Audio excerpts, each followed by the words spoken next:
Welcome to bird media. నేను మీ Pawan Krishnamurthy. Joseph Raavan తరపున అనర్గళంగా అప్రతిహతంగా వాదిస్తున్నటువంటి న్యాయవాది జడ శ్రవణ్ కుమార్ గారు ఆయన మళ్ళీ అదే తప్పు చేస్తున్నారు. అంటే ఒక కైండ్ ఆఫ్ డబుల్ స్టాండర్డ్ అని అనుకోవాలేమో. సారీ, చిన్నపాటి సౌండ్ డిస్టర్బెన్స్. ఎందుకు ఈ మాట అనాల్సి వస్తుంది?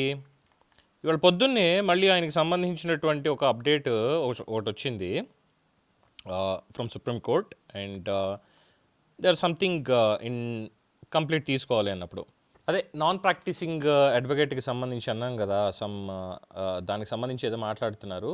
ఇవాళ AP state bar council website నుంచి తీసుకున్నటువంటి స్క్రీన్ షాట్లో కూడా చూస్తే ఇందులో COPNP అని ఉంది. అంటే he still non practising advocate. అదొకటి కన్ఫర్మేషన్ అయిపోయింది.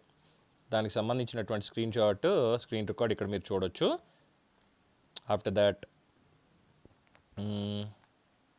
అదొకటైతే ఆయన మాట్లాడుతూ మరణశిక్ష విధించేటువంటి సెక్షన్లు ఇది అని చెప్పని చాలా బలంగా గట్టిగా ఇవన్నీ మాట్లాడుతూ వచ్చారు. ఫైన్. ఈ రావణ్కి సంబంధించినటువంటి ప్రెస్ మీట్ ఇవన్నీ కూడా పెట్టి చేసినటువంటి దాంట్లో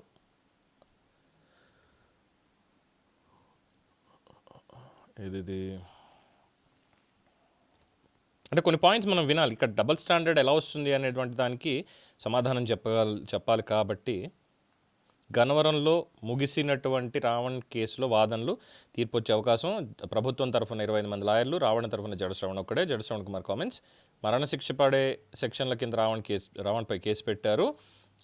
25 మంది ఇది చేశారు. పిటి వారెంట్లు 102 కేసులు సిద్ధం. నక్సలిజాన్ని సమర్థించిన పవన్కి ఉపా చట్టం వర్తించదా? శ్రద్ధాంజలి ఘటిస్తేనే రావణ్ నేరస్తుడైతే రావణ్కి బతికే హక్కు లేదని ప్రాసిక్యూషన్ వారు వాదించారు. హిడ్మా చనిపోయినప్పుడు రావణ్ శ్రద్ధాంజలి ఘటించడం కూడా నేరమేనట. ఇలాకాలో ఈ విధమైనటువంటి మరణశిక్ష పడే కేసులు విలేకరుల మీద పెడతారని నేను ఊహించలా, బట్ పెట్టారు. ఏదేమైనప్పటికీ కూడా న్యాయమూర్తి గారి దగ్గర సుదీర్ఘమైన వాదనలు జరిగినాయి. వారు తీర్పును రిజర్వ్ చేశారు. బహుశా ఇంకొంచెం సేపట్లో తీర్పునిచ్చే అవకాశం ఉంది. ప్రాసిక్యూషన్ తరఫున డైరెక్టర్ ఆఫ్ ప్రాసిక్యూషన్ మరొక 25 మంది లాయర్లు వచ్చారు. చాలా సుదీర్ఘమైనటువంటి వాదనలు వినిపించారు. రావణ్కి బతికే అవకాశం లేదు, రావణ్ చచ్చిపోవాలి, రావణ్కి మరణశిక్ష వేయాలి. రావణు హిడ్మా చనిపోయినప్పుడంట ఆయనకి శ్రద్ధాంజలి ఘటించాడంట. శ్రద్ధాంజలి ఘటించిన కారణంగా ఆయనకి బతికే అవకాశం లేదంట. శ్రద్ధాంజలి ఘటించినటువంటి మరి హిడ్మా ఐడియాలజీని సపోర్ట్ చేసినటువంటి రావణు బతికే అవకాశం లేదు. రావణు తీవ్రవాది, రావణ్ని ఖచ్చితంగా అరెస్ట్ చేయాలని చూపించారు. మరి హిడ్మా చనిపోయినప్పుడు శ్రద్ధాంజలి ఘటిస్తేనే తీవ్రవాది అయితే మరి పవన్ కళ్యాణ్ గారు ఏమంటారు? ఎందుకు మాట్లాడతానంటే నాకు ఇంతమంది ఎందుకు వెళ్ళిపోయింటారు అడవుల్లోకి నాకు అర్థం కాదు. ఇప్పుడు అసలు ఎంత కోపం ఉండాలి వీళ్ళకి. ఆ కోపం ఎక్కడికి పోదు. ఆపరేషన్ చేయండి, ఇంకోటి చేయండి, కోపం ఎక్కడికి పోదు, అది ఎక్కువ ఫామ్ తీసుకుంటుంది. సో దానికి ఏం మారాలేదు. దాని అల్టిమేట్ ముందు ఏంటి? Correction in democracy. What's correction in democracy అంటే accountability in democracy, responsibility in democracy. ఆ చిన్న పదవ పెద్ద పదవానికి కాదు. కోపం ఎక్కడికి పోదంట. ఎక్కడికి పోద్ది? కోపం ఎక్కడికి పోదు. కోపం ఉంటుంది, నక్సలిజం అక్కడే ఉంటుంది. ఈయన అదొక్కటే పట్టుకొని ఆ కోపం ఎక్కడికి పోదన్నాడు. సిద్ధాంతం మేబీ రూపు మార్చుకుంటుంది అని చెప్పిన తర్వాత మరి దానికి ఏం చేయాలి? రెమెడీ. పవన్ కళ్యాణ్ గారు అక్కడ రెమెడీ అనేది కూడా సూచించారు. కానీ మనకి అది అవసరం లేదు కదా. నాన్ ప్రాక్టీసింగ్ అడ్వకేట్ అంటే మాత్రం తెలివితేటలు ఉండాలి. అక్కడ ఏ పాయింట్ పట్టుకోవాలి అని చెప్పాను. అందుకే నేను రిమాండ్ పడింది. సార్ ఇక్కడ ఉపా చట్టం వర్తించదు సార్, ఇక్కడ శ్రద్ధాంజలి ఘటించినంత మాత్రాన తన యుద్ధం చేస్తాను అనలేదు. రావణేమి డైరెక్ట్గా నేను ఇలా కత్తి పట్టుకునో లేదంటే ఇది చేసో యుద్ధం చేస్తాను అనలేదు అని చెప్పాలన్నటువంటి పాయింట్ కూడా అక్కడ రాలా. బట్ రావణ్ మాట్లాడినటువంటి మాటలు ఎంత ఇంటెన్సిఫైడ్గా ఉన్నాయి అనేటువంటి దాన్ని అక్కడ ప్రభుత్వం తరఫున లాయర్లు చాలా స్పష్టంగా, అది వాళ్ళ యొక్క గొప్పతనాన్ని నేను ఇక్కడ చెప్పట్ల. ముందు కంప్లైనెంట్ ఎవరైతే ఉన్నారో ఆ కంప్లైనెంట్ సరైనటువంటి పాయింట్స్ అన్ని కూడా అక్కడ తీసుకొచ్చి మెన్షన్ చేసి ఇగో this is what had happening అని చెప్పి కంప్లీట్ సెక్షన్స్తో సైతం ఇగో ఇది చెయ్యాలి, ఇది జరగాలి అకార్డింగ్ టు ద రూల్స్ అని చెప్పి పెట్టిన తర్వాత దాని ప్రకారం పోలీసులకు కూడా ఈజీ అయిపోయింది. ఎఫ్ఐఆర్ నమోదు చేయడం, దాన్ని కోర్టులో ప్రొడ్యూస్ చేయడం, వాదనలు జరగడం. సుదీర్ఘంగా గంటల తరబడి అయితే వాదనలు ఏమీ జరిగిపోలేదు. అండ్ ఇక్కడ పవన్ కళ్యాణ్ గారు తీసుకొచ్చి మరి ఆయన మీద పెట్టాలి కదా. ఆయన అనేక సందర్భాల్లో చెప్పారు. ఇంకా మాట్లాడితే అదేంటది సినిమా 'జల్సా' సినిమాలో ఇనిషియల్ క్యారెక్టర్ కూడా ఆయన నక్సలిజానికి సంబంధించి ఉంది. దాంట్లో పాటను కూడా పెట్టి మరి దీనికి కూడా పెట్టాలంటే ఆ పాట అర్థాన్ని, ఔచిత్యాన్ని, ఔన్నత్యాన్ని తెలుసుకోలేనటువంటి భావదారిద్ర్యం ఉన్నటువంటి వాళ్ళు మాత్రమే ఇలాంటివి మాట్లాడతారు. సరే, అదొక పాయింట్. ఇక్కడ ఏం చెప్పారు? Accountability in system, correction in democracy, accountability in democracy, ఇది తీసుకురావాలి. తీసుకొస్తే ఇలాంటివి జరగవు. He set clearly the remedy to eradicate that system. ఈ ఆపరేషన్స్ ఎన్ని చేపట్టినా, ఆపరేషన్ కగారైనా ఇంకొకటైనా సరే వాళ్ళ మార్పు తెస్తుంది అనుకుంటే మేబీ భయపెట్టవచ్చు ఇప్పుడు, కానీ కోపం పోదు. కొన్ని చోట్ల మాత్రమే, అన్ని చోట్ల కాదు. ఇది పేరెన్నికగన్నటువంటి మాజీ న్యాయమూర్తి నాన్ ప్రాక్టీసింగ్ అడ్వకేట్ శ్రవణ్ గారికి తెలియకపోవడం అనేది విచిత్రం. నెక్స్ట్ వాదనలు జరిగినాయి. రావణ్ మీద పెట్టినటువంటి అక్కడే ఉంటుంది నక్సలిజం, ఇంకా ఉంటుంది. మరి ఉప ముఖ్యమంత్రి గారి మీద కేసులు పెడదామా? పెట్టండి. కేసులు పెట్టి ఉప ముఖ్యమంత్రి గారి మీద ఉపా కేసు పెడదామా? పెట్టండి, వెళ్ళి సపోర్ట్ చేశారు కదా. పెట్టండి, వెళ్ళి ఇప్పుడే సపోర్ట్ చేసి కోపం ఎక్కడికి పోదు, నక్సలైట్ లో కోపం ఉంటున్నారు. మరి ఉప ముఖ్యమంత్రి గారిని కూడా నక్సలైజ్ చేద్దాం. పెట్టండి సార్, పెట్టండి. ప్రజాస్వామ్యంలో మంచి ప్రజాస్వామ్యంలో హక్కు ఉంది, పెట్టండి. ఉప ముఖ్యమంత్రి మీద ఉపా కేసు మీరు పెట్టండి, ఎఫ్ఐఆర్ నమోదు చేయించండి దాని మీద. దానికి తగ్గ ప్రూఫ్స్, ఆ తర్వాత మాట్లాడినటువంటి కంటిన్యూటీ ఏంటి అనేది కూడా మెన్షన్ చేసి చెప్పండి. కాదు, ఈ రోజు గత 5-6 రోజుల నుంచి రాష్ట్రంలో జరుగుతున్నటువంటి ప్రతి అంశాన్ని ప్రజలు గమనిస్తున్నారు, సామాన్యుడు గమనిస్తున్నారు, నిరుపేదలైనటువంటి వ్యక్తులు గమనిస్తున్నారు, ప్రజాస్వామ్యవాదులు గమనిస్తున్నారు, సాధారణమైనటువంటి గృహిణులను కూడా గమనిస్తున్నారు. ఈరోజు రాష్ట్ర ప్రభుత్వం ఈరోజు కొన్ని లక్షల కోట్ల రూపాయలు ఖర్చు పెట్టి ఒక సామాన్యుడిని ఈరోజు అరెస్ట్ చేయడానికి ఇంత వ్యవస్థను వాడు. ఒక్కోసారి చిన్నది మళ్ళీ బ్యాక్ రిపీట్ చేద్దాం. ఇది ఏంటంటే ప్రజలు గమనిస్తున్నారు, సామాన్యుడు గమనిస్తున్నాడు, నిరుపేదలైనటువంటి వ్యక్తులు గమనిస్తున్నారు, ప్రజాస్వామ్యవాదులు గమనిస్తున్నారు, సాధారణమైనటువంటి గృహిణులను కూడా గమనిస్తున్నారు. ఈరోజు రాష్ట్ర ప్రభుత్వం ఈరోజు కొన్ని లక్షల కోట్ల రూపాయలు ఖర్చు పెట్టి ఒక సామాన్యుడిని ఈరోజు అరెస్ట్ చేయడానికి ఇంత వ్యవస్థను వాడు.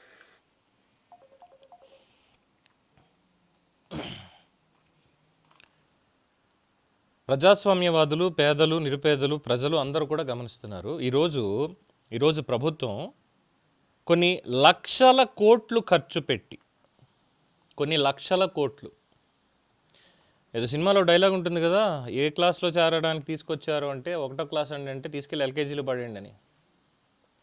రావణ్ అరెస్ట్ చేయడానికి కొన్ని లక్షల కోట్లు ఖర్చు పెట్టింది ప్రభుత్వం అని చెప్తున్నటువంటి జాడ శ్రవణ్ కుమార్ గారు, ఎవరు సార్ మీకు లాపట్టా ఇచ్చింది?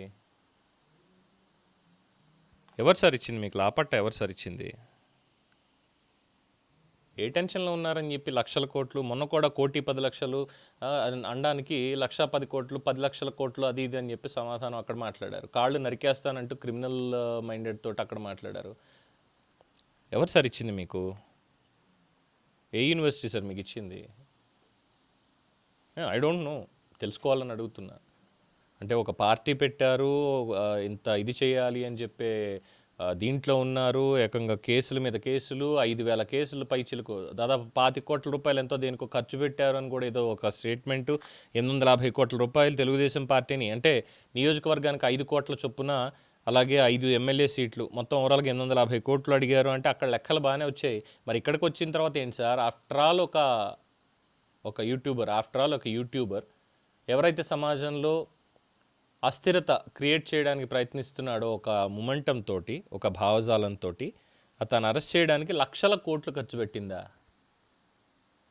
వాళ్ళ టీం ఎలా ఉందో మీరు కూడా అలాగే ఉన్నారు అంటున్నారు ఇక్కడ. ఎందుకు అంటే వాళ్ళ టీం చెప్పింది, ప్రశ్నించేవాడు పులైతే క్వశ్చన్ చేసేవాడు వేటగాడు, ఆ వేటగాడు రావణని. అలాగే ఇక్కడ మీరు నాన్ ప్రాక్టీసింగ్ అడ్వకేట్గా ఉన్నటువంటి మాజీ జడ్జి గారు ఇప్పుడు వచ్చి లక్షల కోట్లు ఖర్చు పెడుతోంది ప్రభుత్వం అనడం అంతే హాస్యాస్పదంగా ఉంది.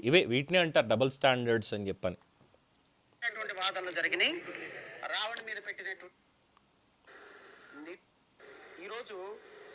ఈరోజు రాష్ట్ర ప్రభుత్వం ఈరోజు కొన్ని లక్షల కోట్ల రూపాయలు ఖర్చు పెట్టి ఒక సామాన్యుడిని ఈరోజు అరెస్ట్ చేయడానికి ఇంత వ్యవస్థను వాడు. సరే, ఏదేమైనప్పటికీ ఇంకొక అరగంటలో జడ్జిమెంట్ వస్తుంది.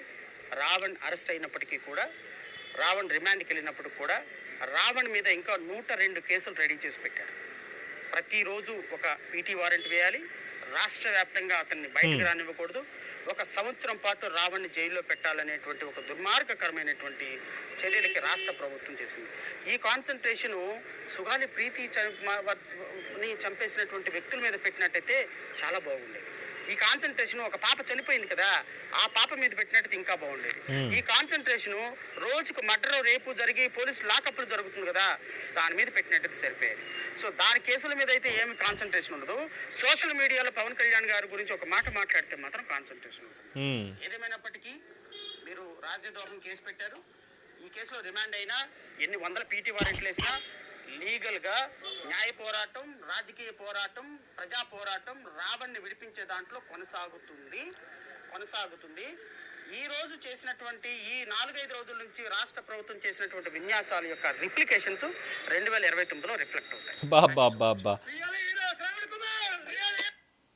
రియల్ హీరో రావణ్ మీద చంద్రబాబు సార్ చెప్పండి, అక్కడ మీ ఎజెండా ఏం లేదా? అక్కడికి వెళ్ళిన తర్వాత రియల్ హీరో అనిపించుకోవాలి, దాని ద్వారా మీ ఇమేజ్ పెంచుకోవాలనేటువంటి ఎజెండా ఏమైనా ఉందో దీంట్లో? ఏమో ఆ స్లోగన్స్ చూస్తే అనిపిస్తుంది. సో అక్కడ క్షమించాలి, డబుల్ స్టాండర్డ్స్ అన్నదానికి ఇంకొక ఇది చూపిద్దాం. వైఎస్ఆర్సీపీని కూడా దీంట్లోకి లాక్కొచ్చారు అనుకోండి. యా,